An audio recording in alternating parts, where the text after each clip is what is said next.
Hello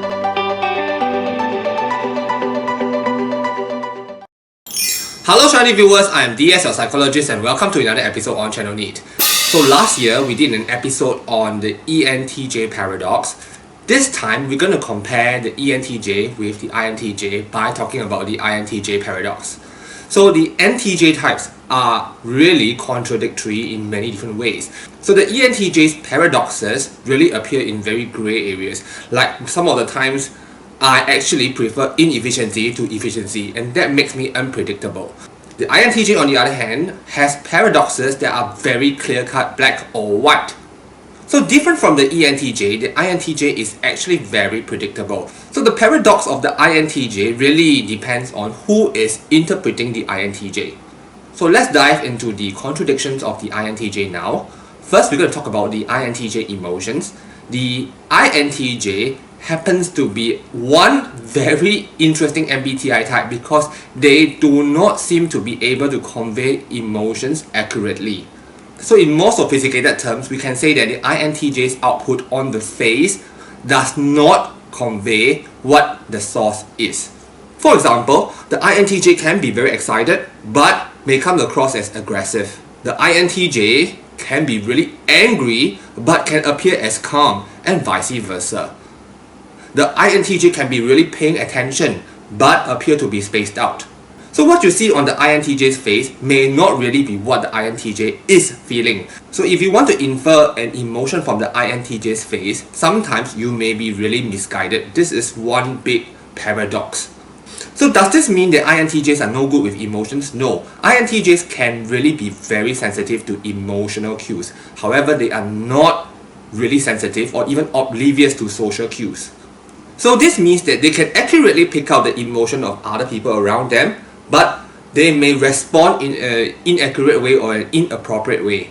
So an example of this is that maybe the INTJ looks at you and thinks that you are a little bit sad or perplexed. They may sniggle or laugh, and you may wonder why they are doing that, and you may get offended.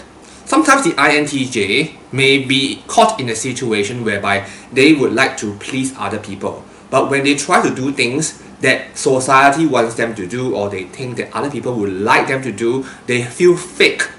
But when they are really genuinely doing something for other people do not appreciate it. One other paradox that I find of the INTJ is that really INTJs are very good with strategizing. They can put order into things, they can line things up well, they can plan, but yet they cannot organize simple daily activities, like they can forget to sleep, forget to eat, and forget to buy things or cut their hair.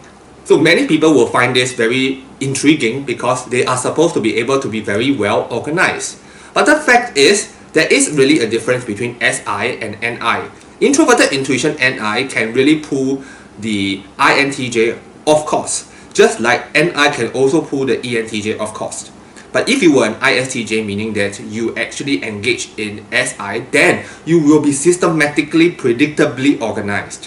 One other sad thing that INTJs go through, well actually INTJs wouldn't find this sad, but I as an ENTJ find this sad, is that a lot of times when we look at the INTJs, we will say, wow, your idea is so smart, this is such a brilliant idea. But the INTJ does not think so. They think that this is just a commonsensical idea.